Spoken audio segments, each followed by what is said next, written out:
Hello, everyone. This is Keisha Rogers, and I want to thank you for joining us for our special event today, September the 17th. This event is being held both on a webinar, as many of you are joining us live or joining us for this discussion on the web. Also, we have live audiences here in Texas and in California.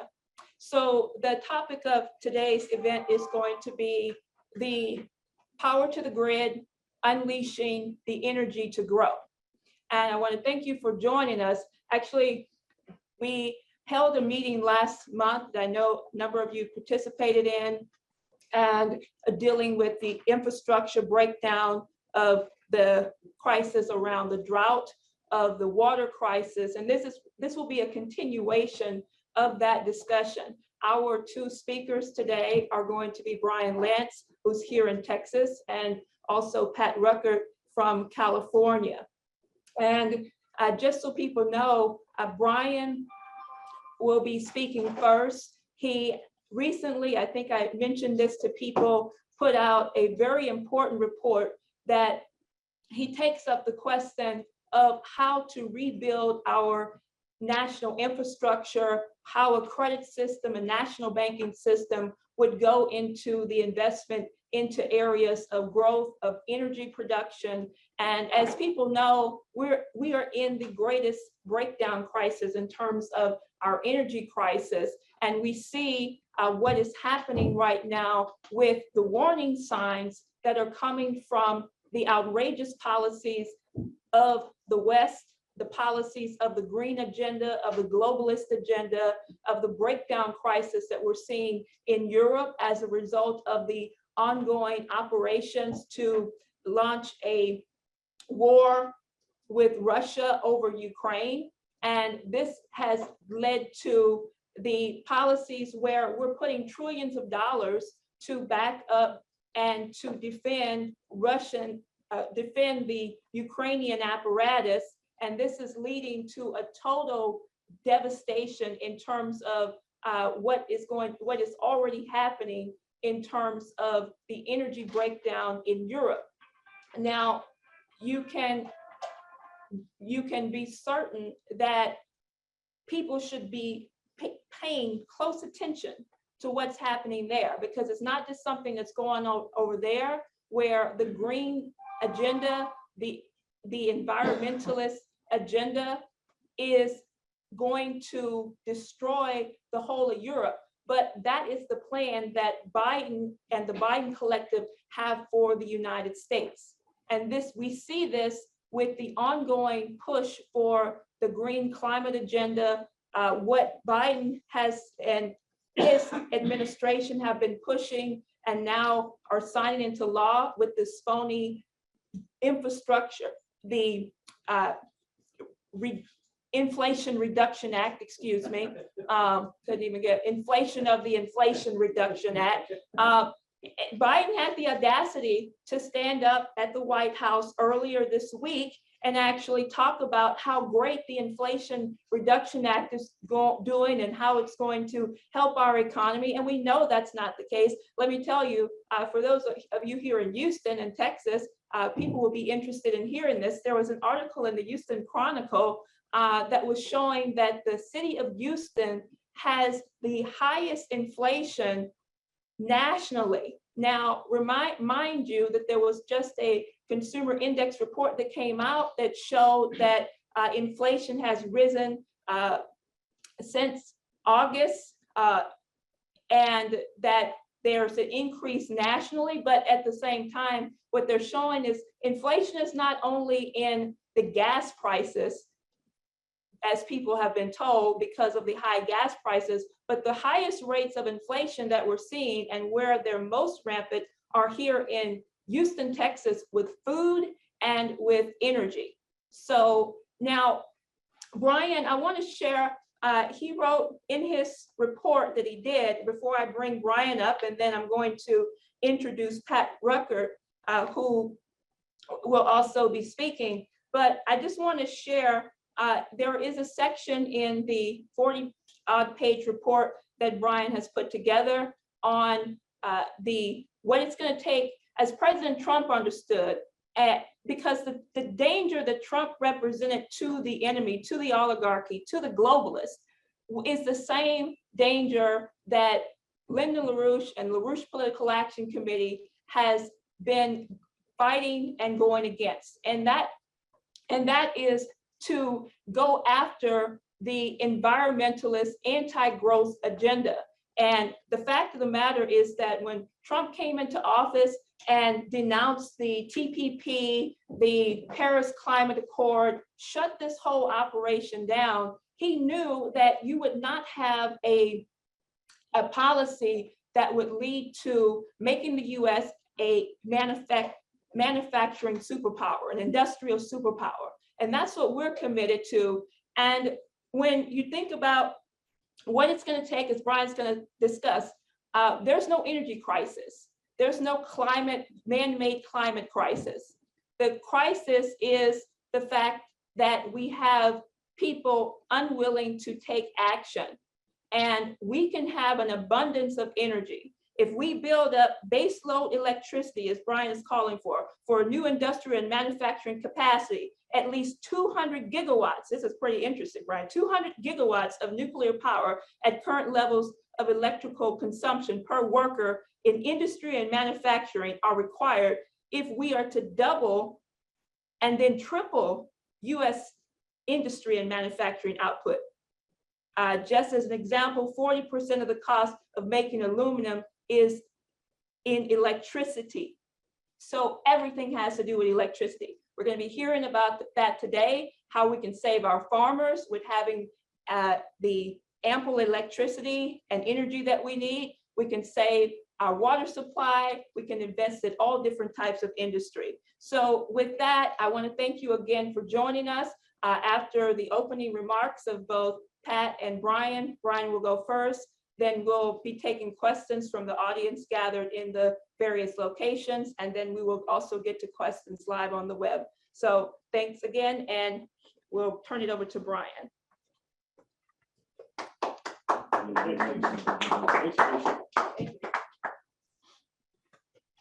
Okay. All right, so yes, here we are in Houston. We've got a round table gathering here, executive board meeting. Hello to everyone out there in Michigan and California and so forth. So look, at first, I think the most important thing is to say just the most important source, the most fundamental source of energy is the human mind. The individual creative capacities of our citizens, the unleashing of that's the capacity to discover ever new, more productive forms of energy of all forms. We've made leaps again and again, discovering new potentials in terms of energy. And we organize that energy. And this goes also to the point about our workforce, that it's in the development of our workforce that we ensure that process goes forward into the future, the development of our workforce. So I just want to underscore that as an element in terms of this picture. Now, to produce energy, we've got to have lots of heavy manufacturing, heavy productive capabilities, steel, cement, aluminum, and so on and so. We have to have the advanced manufacturing capacity to produce the components that go into, say, a nuclear power plant, 1 million components, parts, and so forth. This talk about supply chains, building out 200 gigawatts of additional nuclear power, which is what we need to double and begin to triple US manufacturing from current levels. Advanced manufacturing is a challenge. It's a challenge, but we should be excited about it rather than the naysaying doomsayers.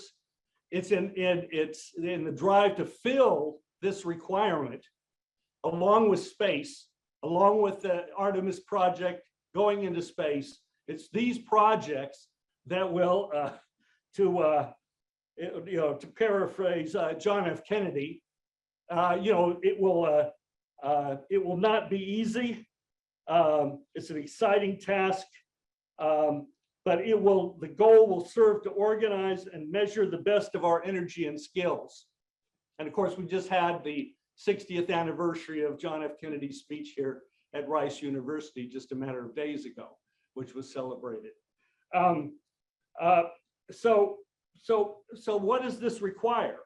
Well, where I want to start with is mining, quarrying, and oil and gas extraction. And so you say, well, what does that have to do with energy? Well, think about it for a second. First, Abraham Lincoln, if you can put up the first slide. Abraham Lincoln, it was one of his themes in his campaigning, even before the White House. All the world is a mine and every man is a miner. And that's this question of human ingenuity. We've only begun to mine the potential of the earth, the seas, and then we have all of space that we're beginning to move out into again. So let's look at this. Hard rock mining.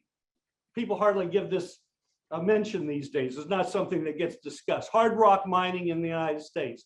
Well, that's where copper and zinc and uranium and iron and so on and so forth come from. We've got 40,000, 43,000 hard rock miners in the entire country of the United States. We're 1/2 of our consumption of 46 minerals, non-fuel minerals, comes from imports. 17 such minerals, we're totally dependent on imports, but we're the second most resource rich in terms of minerals country in the world after Russia. We're the most resource rich. We have all of these minerals. And if we're going to expand, if we're going to double and triple manufacturing, if we're going to build out the energy capacity to do that, we're going to have to mine a great deal of resources. And we need to get on with that in a very, very serious way. Fossil fuels.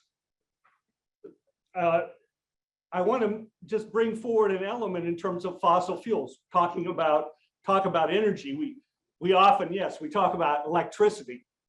Well, fossil fuels, so-called oil, gas, coal, these are raw materials, feedstock for the productive process. They're not just burned. These are feedstocks that create our chemical industry, that produce our fertilizers. These are essential physical resources utilized in the productive process of the economy. They're part of our mineral resources with applications far beyond it, as fuel. And I think that's, again, extremely important to bring forth. Just an example. Well, I'll come back to that in a second. Let me leave it at that. I'm going to turn to agriculture to give a couple of examples of that. Potassium, there's, in terms of agricultural production, in terms of fertilizer, you've got 3 primary elements that are brought into fertilizer: potassium, phosphorus, nitrogen through ammonia. Well, potassium is mined. It's ancient seabeds that are mined deep underground. That's the normal source. Phosphorus is mined, right? Sulfuric acid is utilized to then turn, what is brought out of the ground into useful fertilizer. Nitrogen, well, you have to combine, you have to produce ammonia to get to fertilizer. What's that made out of? Well, that's methane. Methane is the primary ingredient in conjunction with nitrogen. Nitrogen, that makes up the bulk of our air, but it's in fixing, the oxygen from ammonia, in ammonia, that we produce ammonia and then fertilizer. And in fact, interestingly enough, it's nickel that's used as a catalyst, to crack the methane to get to the and create the ammonia for nitrogen fertilizer. I mean, the Haber-Bosch process, developed in the 19th century, produces half of the food in the world. If we don't mine, if we don't process these elements, along with all kinds of trace elements as well, iron, zinc, and so on and so forth, we don't have food. We don't have a food supply. Sulfuric acid, I mentioned. Sulfuric acid, people probably think acid, battery acid. Well, half of sulfuric acid is used to produce phosphate fertilizer. Half of all the sulfuric acid produced in the world, and it's the most produced chemical in the entire world. The second is ammonia, which goes for fertilizer. So when we're talking about, or should be talking about, this question of mining and resources and resource development and so on and so forth, we should recognize how important this is, among other things, to food, to the production of the food we eat. And I just want to add, in terms of irrigation, look, the United States, half of the United States is farmland, but less than 20% of it is irrigated. Yet that 20% that's irrigated produces 54% of the food. All right, now the expansion of irrigation, right? It costs $130 to $300 an acre to irrigate farmland. Varying for all kinds of reasons, varying good and bad. So the question of energy, the availability of energy to provide that water. We talked here a couple of weeks ago. I talked about brackish water and the potential of particularly for inland irrigation and the utilization of mineralized water, otherwise known as brackish water. It's just another source, all right? But the technology, the energy that to be applied and so forth, that has to come from the development of our energy capacities. And you can see from those figures that I just gave, if you want to expand food production, well, first of all, I mean, you can move on to a couple more of those slides, Mike. We'll just, we can just click mining. I mean, this is modern mining today, just a picture. Move on to the next picture. And it's becoming increasingly automated, digitalized and automated. Here's somebody above ground guiding equipment underground in the mining. On to the next slide. Agriculture we're talking about. And the next slide, we need a lot more young farmers. We've got to produce. The average farmer is approaching 70. 70 years of age, late 60s. All right. If we don't create the conditions for our agricultural sector to be productive, but that means making a living. As I've emphasized, the average farmer in the United States loses $1,300 a year. That was in 2021, $1,300 a year. Okay, we're not going to have a food supply. But what I'm indicating here is we have all the potential utilizing a national bank, national credit to produce what we need. Okay, so now I want to move to energy. And we're going to talk about electricity, of course, but I also want to talk about total energy use. What gets called consumption, but I hate that term because it's not a matter of just consuming, it's what we utilize in the productive process, or should be. The next slide, is just a graphic, a couple of numbers, and hopefully it doesn't put anybody to sleep. But if you look at it, basically, it's in terms of, these are electricity figures. Okay, for 2021, this is from the Energy Information Agency. Well, if you look at those figures, only 26% of the electricity in the United States is going for industrial purposes. More than that is going for commercial, that's big box stores and all the rest, right? 39% is going to residential. We know what that is. That's our homes, and then a little bit for transportation. All right, so Is this true? Is this the reality? Well, go on to the next slide. Now, this is a little bit of a spaghetti thing here, but if you look at the left side, this is total energy consumption. Now we're no longer talking about just electricity. This is the best slide I could find, so we're going to use it. You're looking at, well, okay, the source. If you look at the breakdown of sources, you see that natural gas along with coal and nuclear and so on and so on, you see that they line up. They line up to produce, I mean, only 10% of our total energy consumption is nuclear thereabouts, but it's producing over 20% of our electricity. So there's these kind of ironies built into this thing. But you look at the right side of total energy production, 25.9%, 25.9 is quadrillion British thermal units. So let's forget that for the moment. 35% of our total energy production goes to industry. Not that little figure that we saw in terms of electricity, relatively. And you see that line up. Residential is a tiny percentage of our total energy production, how it's utilized, and so on. But there's a flip side to this. The flip side is the radical, greeny, Biden, Wall Street driven, City of London driven assault on fossil, quote unquote, fossil fuels, right, is going at what? It's going at, for the juggler, it's going at the industrial base of the entire US economy.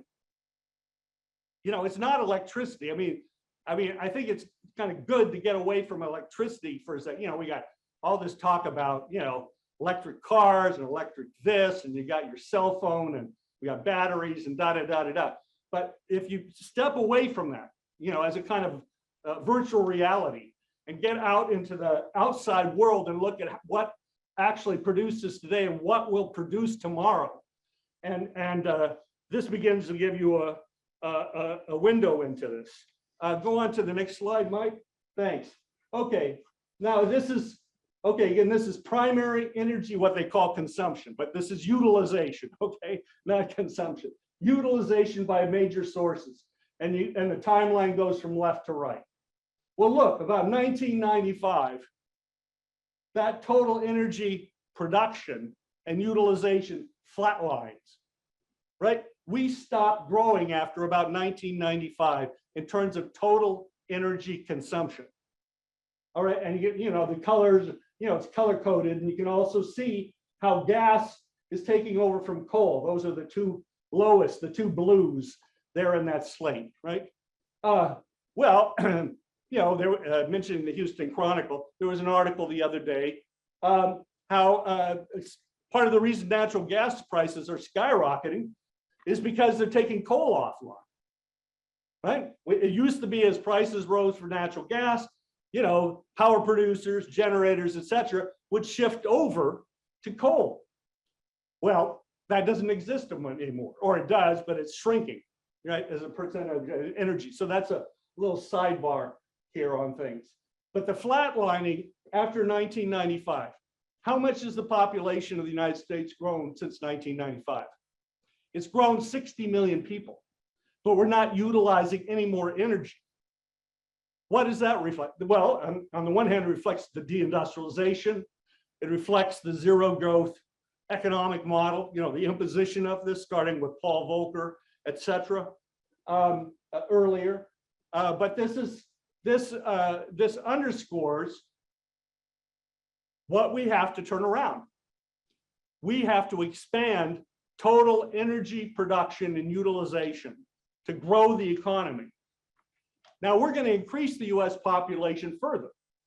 We're going to increase from 330 million people today. We're going to increase to about 430, 450 million people by 2050. Well, are they going to get along on the same amount of energy? We have to help people understand what's going on, right? I mean, people may scratch their head and say, yeah, well, I've been doing pretty good, at this level of, total energy production in the United States. Couldn't we just keep doing the same thing? Look, I think it should be obvious if one reflects on it. This is the hole we dug. This is why we don't have water. This is why we don't have energy. The grid is stretched beyond max.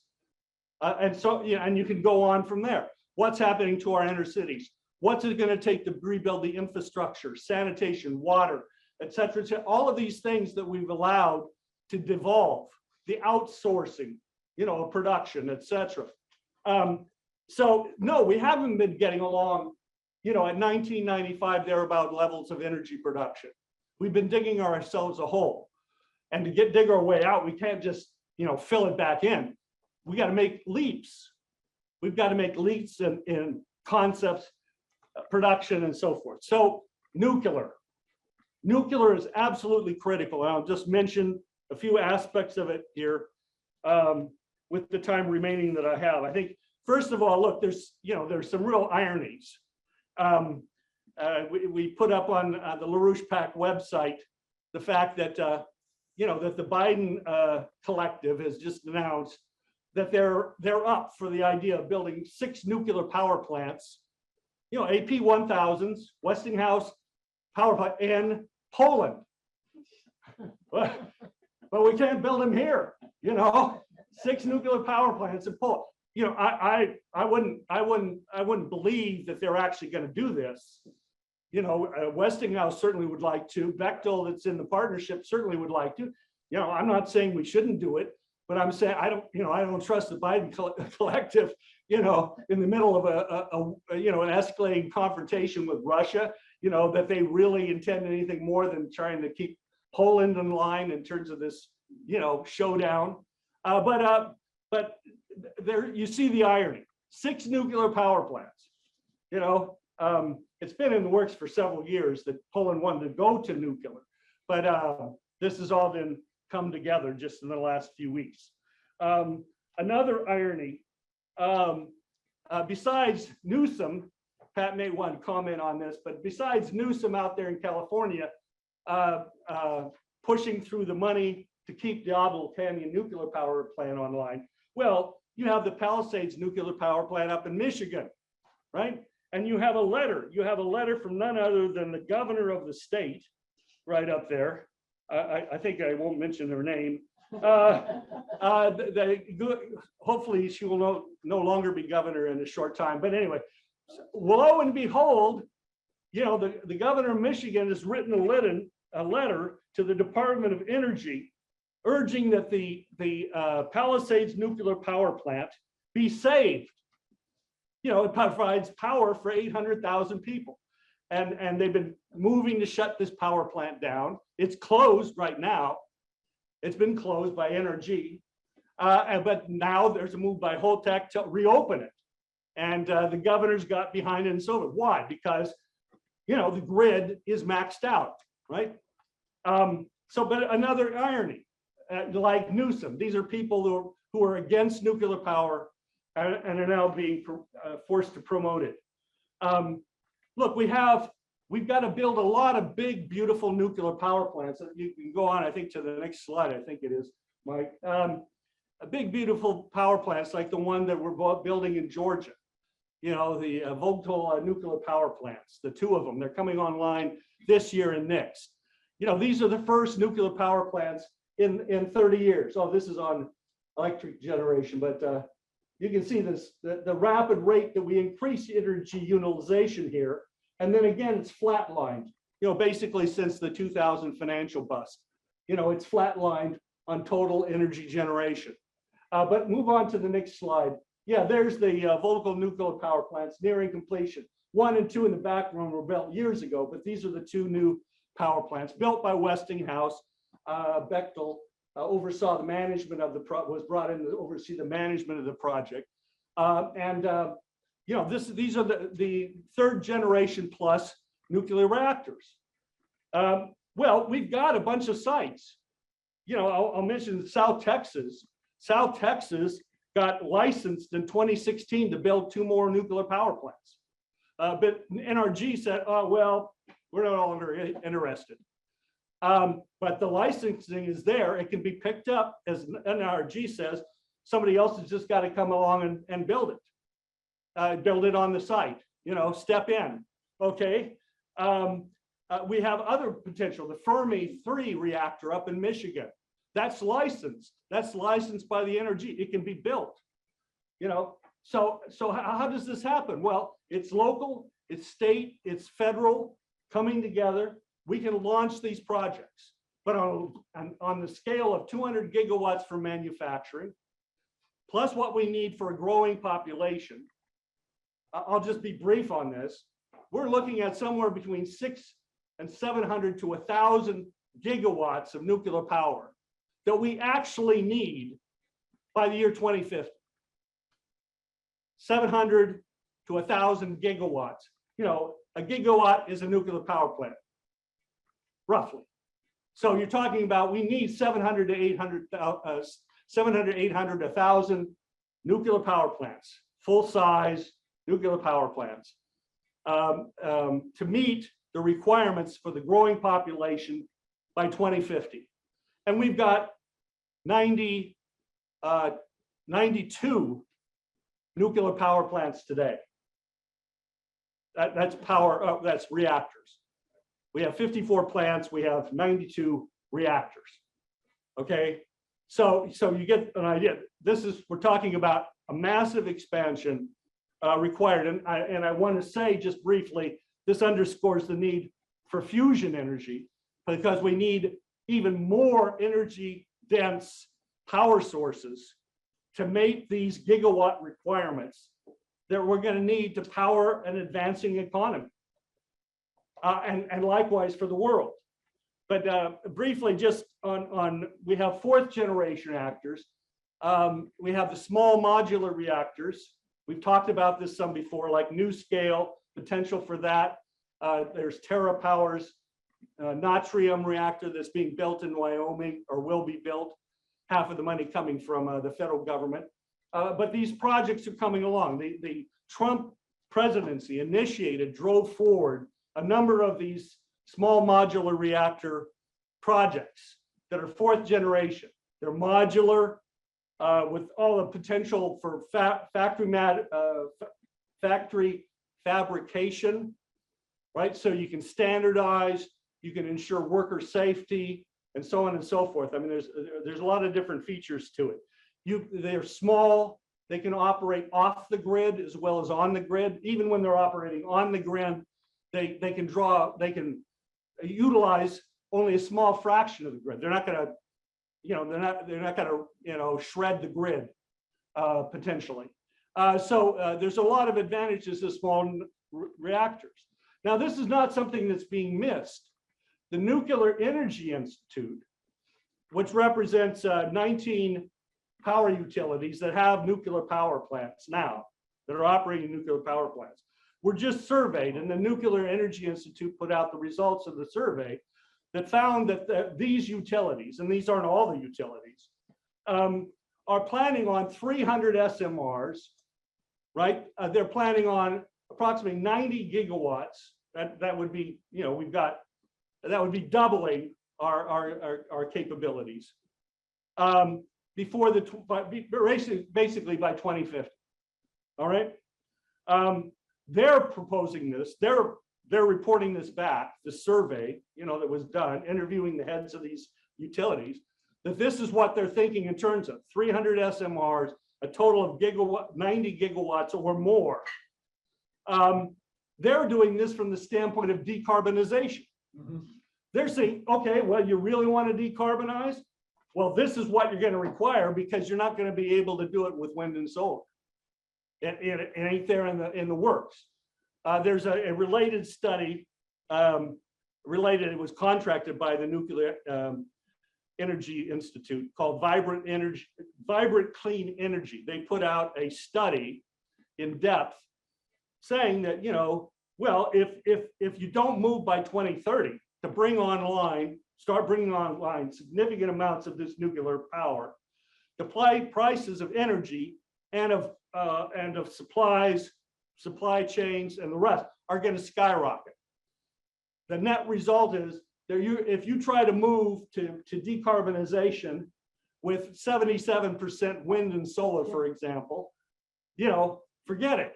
You're talking about hundreds of billions of additional costs. Now, this is just from the standpoint of insane decarbonization.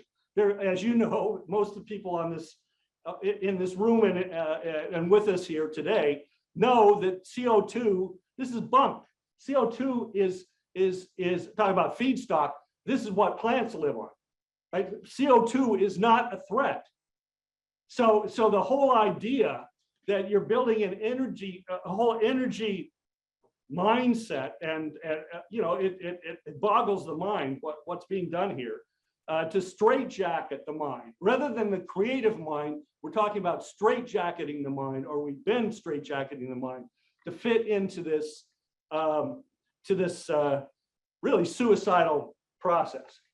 So, but nonetheless, I wanted to point out this NAI survey because it shows you what utilities are thinking about now. This is from Duke to Utah to whatever. They're moving in the direction of small modular reactors in particular. But we've got to do that in conjunction with building those big, beautiful AP1000s. We've got 17 sites that at one point or another in the last decade or two were applied to build additional nuclear power plants, reactors. We've got 7, last count I had from the Nuclear Regulatory Commission, we have 7 that are licensed right now, like Fermi 3. That, hey, if you turn around and decide to build them, you can build them because the energy's already, the paperwork's done. And so we can do that. If you can get the credit from the if you can get the credit from the National Bank. But otherwise, it also is this collaboration. If you look at the Volcal plants, those were built, Southern Energy utility in conjunction with some other municipal utilities, in conjunction with Westinghouse, Bechtel, and the Trump administration saved the project with a total of $12 billion worth of loan guarantees, all right, to make that project through. But look, the building in Wyoming, this TerraPower natrium system in this in Wyoming, in what I think is Kittimer is the town. Half of that money is federal money. The point is, you don't do this without the equivalent of national credit, even now. To expand the economy, to invest in the future, productivity of the country, national credit, national banking is what's missing. The Fed ain't going to do it. The Fed didn't do it in the 30s. The Fed didn't do it during World War II. The Fed won't do it now. This has got to be a new vehicle. As we've said, bankrupt the Fed, replace it. I can say something about molten salt reactors, for example. I mean, this is new technology. This is operating at 700 degrees Celsius and higher, these SMRs. This gives us new capabilities for producing chemicals, for even producing steel. All of that is there. But finally, I want to move to fusion.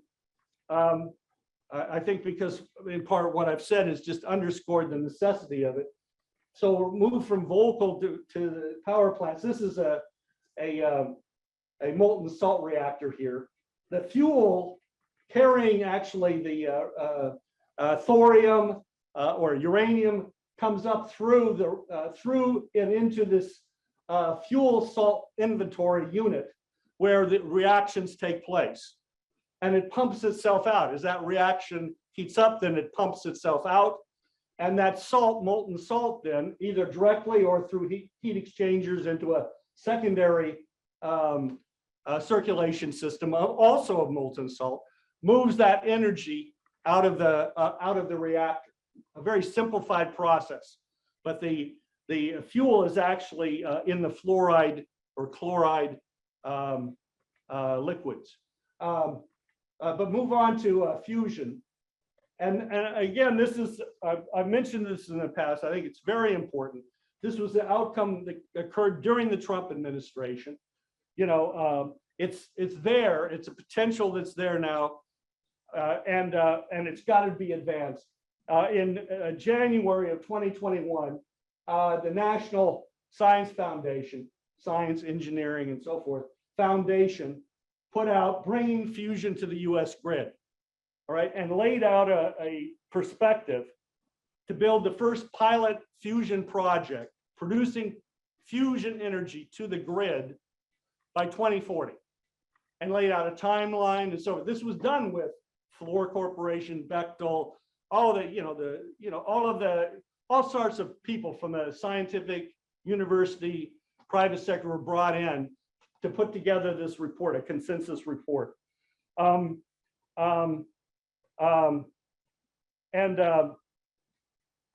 Excuse me, I mixed up my dates here. January 2021, Trump is still in the White House. The Fusion Energy Sciences Advisory Committee of the Department of Energy unanimously approved a strategic plan to guide the development of fusion energy in the United States. Then in February 17, 2021, Fusion to the Grid came out as a report. So this again is the impetus, the development, the local nuclear power plants, the drive in terms of small modular reactors, many of them experimental, being built at the Idaho National Lab. Fusion energy, this is coming out of the optimism, I think, of the Trump administration. This is Rick Perry, our former governor of Texas. This is Trump, most importantly himself, but the drive is there. Fusion, what? It's 3 to 4 times more energy, per kilogram released in terms of power. But that's just the start of it. How many kilograms can be utilized, energized in a given amount of time, right? Can we move from driving turbines with steam provided by fusion, as we do with nuclear now? Can we also move on to harnessing those ionized gases from the fusion reaction itself? So the future of fusion goes way beyond a tripling or quadrupling of power output. That's per unit of fuel. But how much fuel can you use? How rapidly can you use it, and so on and so forth? There's a lot of room for technology. And finally, I want to underscore something we talked about going back decades. Mr. LaRouche talked about going decades. The fusion torch. I started out talking about raw materials and mining and this process, fossil fuels and the rest. Well, with the fusion torch, with the heat, the thermal power generated, aside from electricity, the thermal power generated from fusion reactors, you have the capacity to build the fusion torch systems, which means that you can ionize any material. You can ionize garbage, into its constituent elements. You can recycle, therefore, in a sane way. You can recycle, minerals, everything, right? And utilize it again at higher and higher productive levels with an increasingly skilled workforce. So that's, I hope that spells out, solutions and how we have to look at what we have also in terms of capacities today. And obviously getting a massive turnout for Trump in 2022, not just waiting to 2024, but swamping the polls this November 8th is most critical to getting there. So thank you for your attention.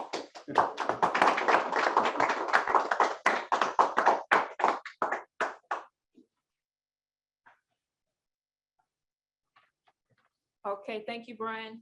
I think we're going to bring Pat. Are you ready here? We're going to bring Pat Ruckert on. I'm going to check his sound in just a second here. And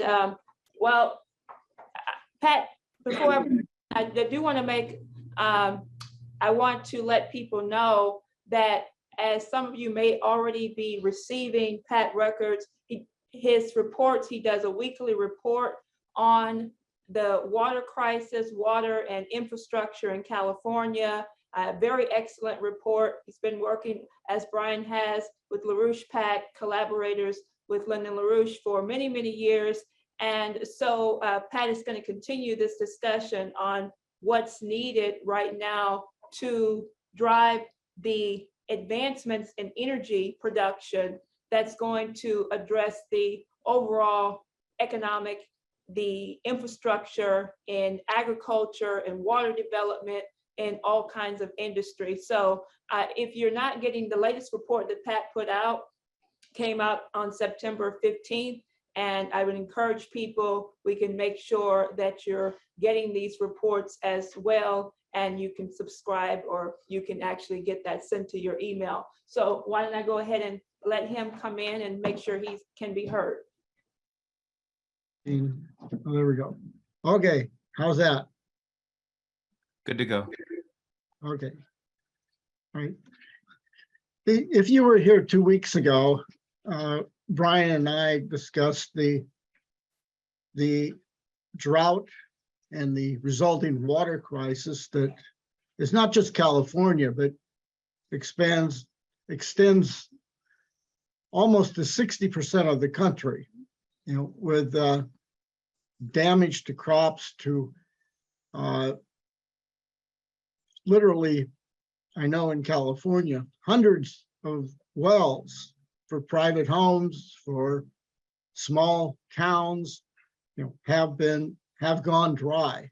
Right? So it's a serious crisis, and that should bring to mind something very fundamental, you know, that for the last 50 years,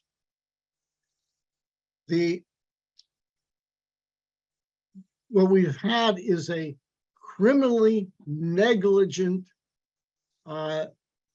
essential refusal to build the infrastructure, water, power, transportation, and so on, that has essentially written off the future generations of being able to have what we used to have in this country.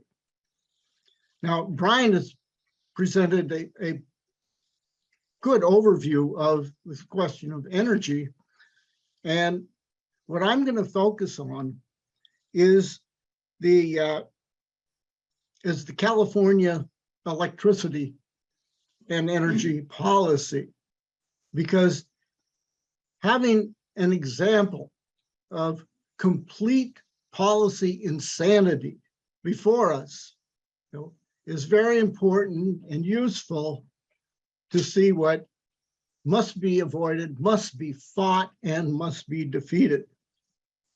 Since California's electricity policy is fundamentally insane, Governor Newsom, who is driving that, you know, has recently announced that since California is the leading state in promoting the shift to so-called renewables and the shutting down of the production of CO2, that soon, he said, the whole nation will adopt the policy of California, and then soon the world.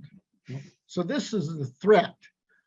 And it should not be too surprising that these same 50 years we have seen this financial London-based oligarchy actually driving this kind of zero growth or negative growth and depopulation policy that we are in the midst of experiencing today.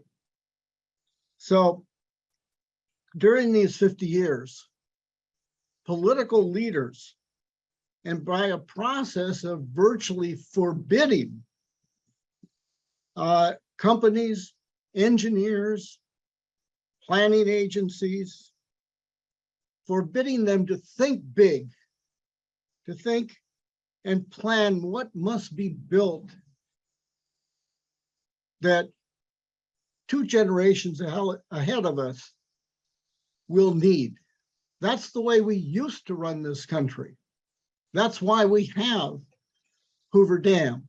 That's why we have the California Water Management System. Okay? Now, so what do? We get a crisis, and they then bring in the so-called experts on crisis management. You know, you can take courses on crisis management at universities today, but you can't find any courses on crisis solutions or solving. Right?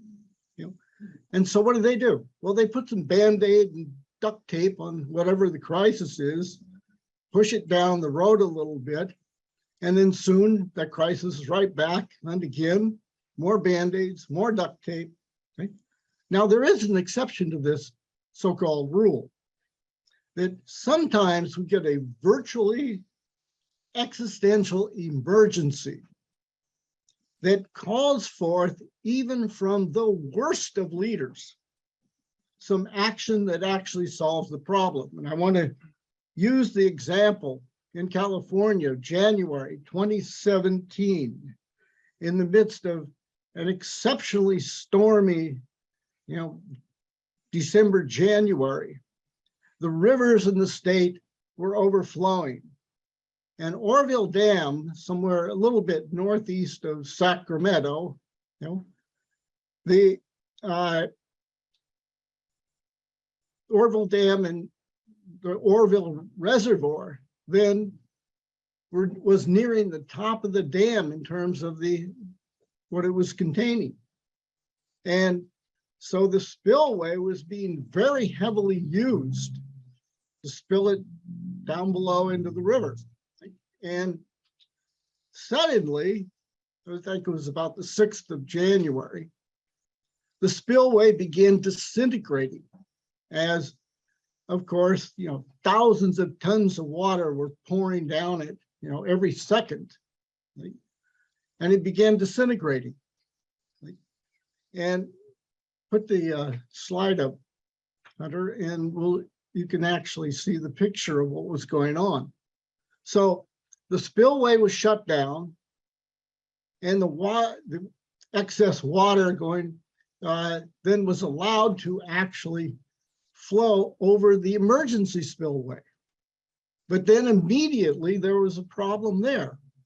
That water began undermining the dam itself as thousands of tons of water come pouring down. Right? And so, that was emergency. It was threatening to literally collapse the dam, where millions of tons of water, and Orville Dam holds 3.5 million acre feet of water, right? The dam was threatening with collapse. 200,000 people were issued emergency evacuation, and 200,000 people began evacuating. Of course, the roads became jammed and people were stuck, but they were scared as hell. Right? So they reopened the main spillway, and over the next couple of days, the pouring water down there completely disintegrated it. Okay? So that was an emergency. Okay? So what happened? Okay? Now, Governor Jerry Brown was governor at that time.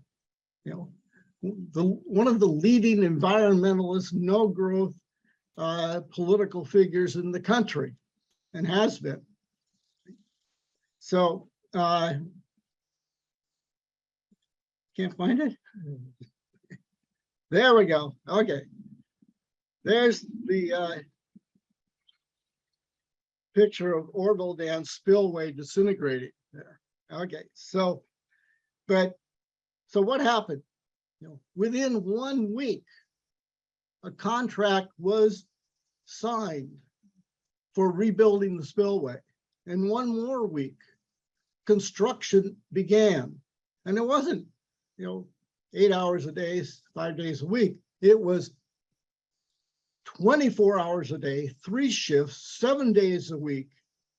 And the spillway was replaced in less than 1 year. Now, all environmental studies, all bureaucratic procedures, all that was just buried. I mean, such a project would take years of planning, a few years of bidding on contracts, and maybe 3 to 5 years to actually build it. It'd be a decade before it was replaced. But this is emergency where 200,000 people lives were on the line, right? So you see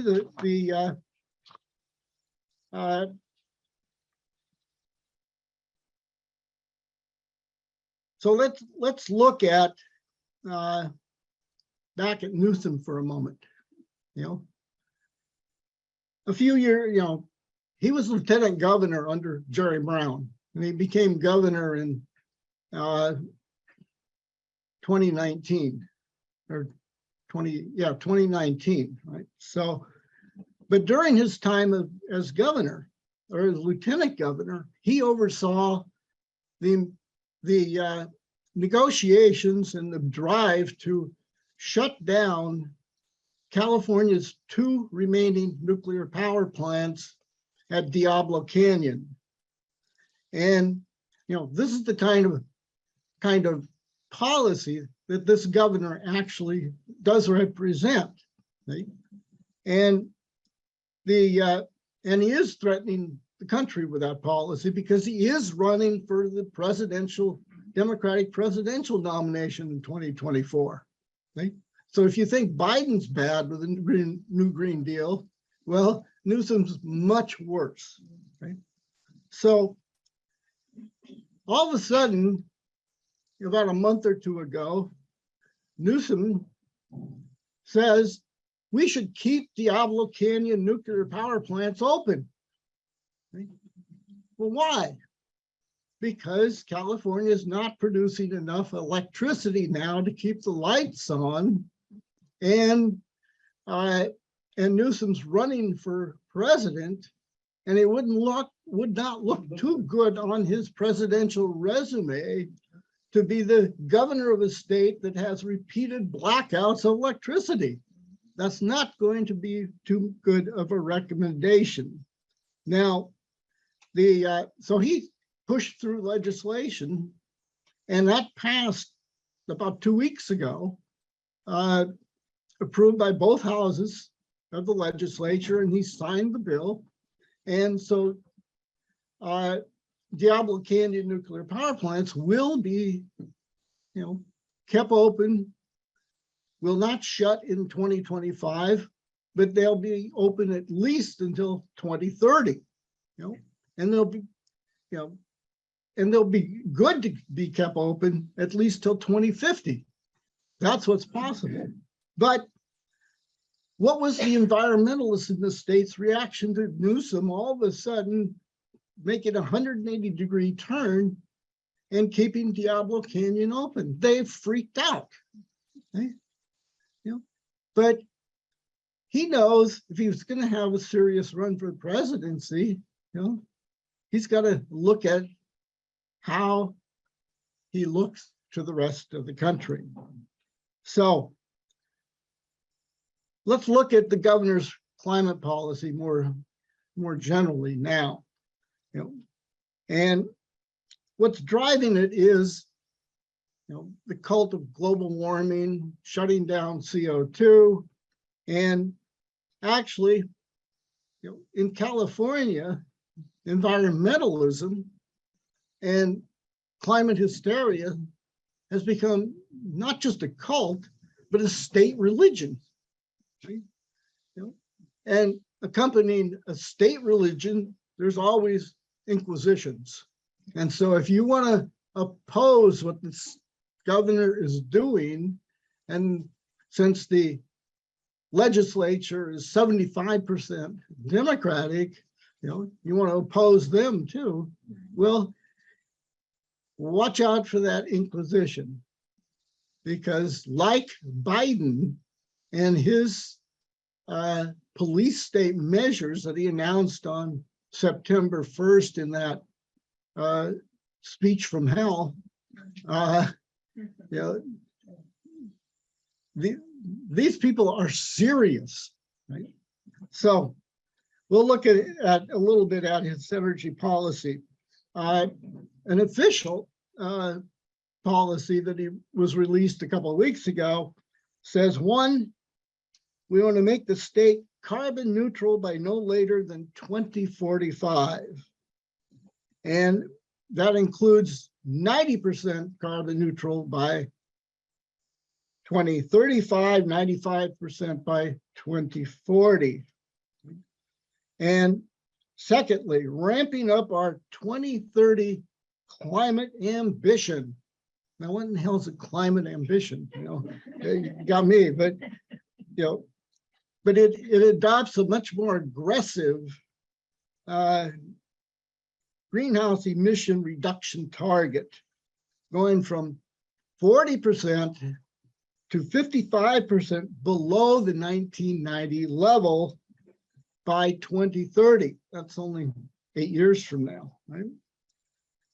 And then thirdly, as he terms it, which I wouldn't use that term to describe it, but using his term, protecting communities from the harmful impacts of the oil industry. What does that mean?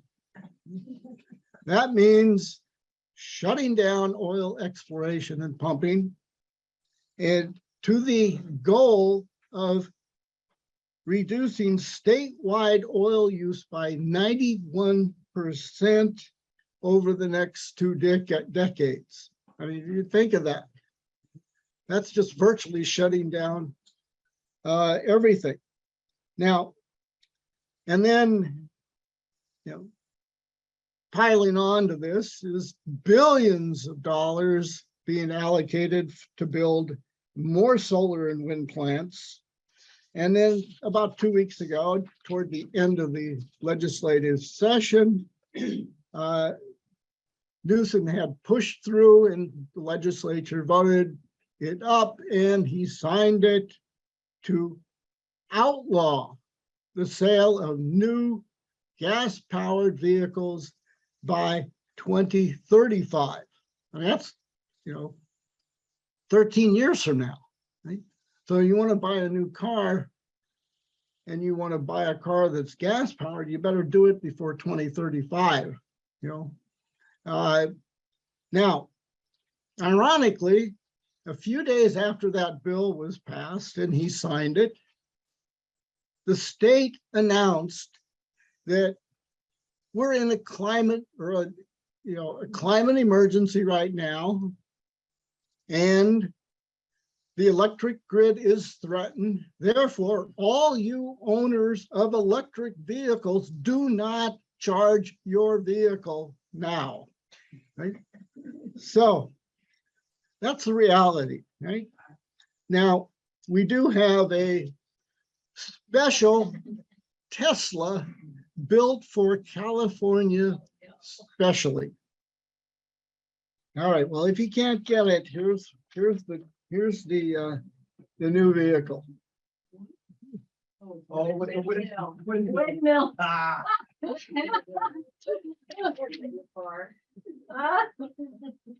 Okay.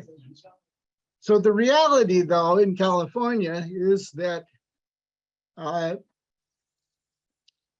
as I've gone through the policy of the governor, the reality is by 2045 is also expected that the actual consumption of electricity will increase by 68%. Sure. Okay. Now, obviously, renewables alone will not be able to fulfill that. So part of the governor's policy is to keep all gas-fired electric power plants online and add 10 more gigawatts of gas-powered electricity, over the same period of time. Now, if they were to achieve this, what does the California Air Board say will be required? Well, it says 30 times more electric vehicles on the road, 6 times more electric appliances in the homes, 60 times more hydrogen supply, and 4 times more wind and solar power fields. Now, but of course, none of the above, none of this policy takes into account the billions required to rebuild the entire electrical grid to handle all this, right? So let's look at the California electrical generation and use. Of the total electricity consumed in the state, 65 to 80%, it varies, is generated in state. The remaining comes from either gas or coal-fired generation in Utah and Arizona. And then a good chunk comes from the Northwest, from hydropower, right? And that's Oregon, Washington, and sometimes British Columbia. Now, can you get slide number 3 up? If not,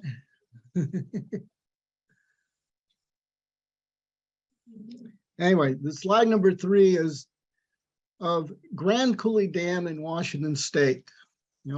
Completed in 1941, began to be built in 1933 initiated by President Roosevelt, the largest concrete over any other kind of structure in human history. At the time it was completed in 1941 and still remains today one of the about 20 largest hydroelectric dams in the world. So now, how does the electricity generation in California break down? 50% today is from natural gas. Between 7% and 22%, depending on drought, reservoir levels, etc., is from hydropower. 8.5% from nuclear, and 26% on average from solar and wind. Now, what happened last week? We had 100-degree temperatures for 5, 6, 7 days throughout most of the state, right? Created a very, very serious threat to the electricity supply, as one day 52,000 megawatts were actually produced in the state, which was, highest ever produced in California, or rather in and imported into California. So 25% of that was wind and solar. Okay. Now they're talking about 20 years from now, wind and solar will take care of it all, right? Anyway, so for the last 2 decades, the state has been shutting down coal-fired generation, gas-fired generation, and nuclear power plants, and driving the building of solar and wind fields with generous state and federal subsidies, of course, and yet actual threats to the electricity supply are not only regular, and we had a major blackout just 2 years ago, but they're guaranteed. The San Onofre nuclear power plant was shut down in 2012. It needed some repair, but the decision was made, get rid of it. That's the anti-nuclear insanity that runs the state at this point. So that lost 2.2 gigawatts of electricity, enough to actually serve 101.65 million homes And what replaced it? Natural gas, right? Which costs more. And of course, guess what? It resulted in soaring emissions of CO2. Right? Now, I don't know if you get any slides. No? All right. Anyway, we have a slide of San Onofre nuclear power plant. That one's not so important to look at. All right, so. Oh, San Diego. Yeah. Down near San Diego, yeah. Okay, now in addition, city after city in the state, and Berkeley was the first, which should not be surprising, to outlaw any new hookups for natural gas in homes, businesses, or anything else. Right? So this is where they're talking about 6 times more, replacing of gas, appliances with electric. Right? So that's so go spend another $500,000 on your new electric refrigerator, washer, dryer, stove, and then throw in the junkyard your the gas powered ones. So already California households pay an average of about $1,700 a month in electricity costs, and and it is rising and expected to rise even faster. Now, this should remind us of something. Do people remember in the year 2000 a company named Enron? Yeah. Well, California deregulated the electric market in 1996, and a company named Enron moved in, buying up generating plants, distribution networks, et cetera, et cetera. In the year 2000, Enron began manipulating the supply of electricity, creating artificial shortages by shutting down plants. Right?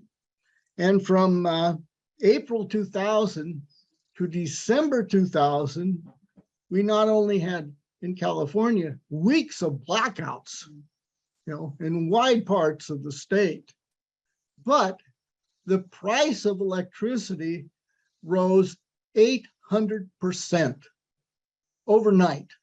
Right? Now that bankrupted the state's largest utility, Pacific Gas and Electric, and damn near bankrupted the state. Now the criminals at Enron did go to jail, right? But California was stuck with $80 billion in debt, and electricity prices, which was 9 cents a kilowatt hour before Enron, steadily rose to 20 cents a kilowatt hour now. That's for home. Now, can you put, no? Okay. I think maybe people may have seen it, but, the image was, what is, the difference between California and the Titanic? Well, when the Titanic sunk, at least the lights were on, right? So, okay, so what do we need to do? What do we need to fight for? California used to be known as the leading manufacturing state in the country. Right? In 1979, for example, there were 19.6 million manufacturing workers. In 2019, that had fallen to 12.9 million. In 1953, of total employment, 32% of the workforce was in manufacturing. Today, it's probably about 7 or 8%. Okay? So finance, insurance, real estate, and so-called professional services make up over 40% of California's reported GDP, as ridiculous as that figure is usually in terms of actually just giving a picture of an economy, So, this is what we have become, a religious cult, worshiping nature and shutting down the capability of maintaining our population and ensuring that they have what is required and needed, 2-3 generations ahead.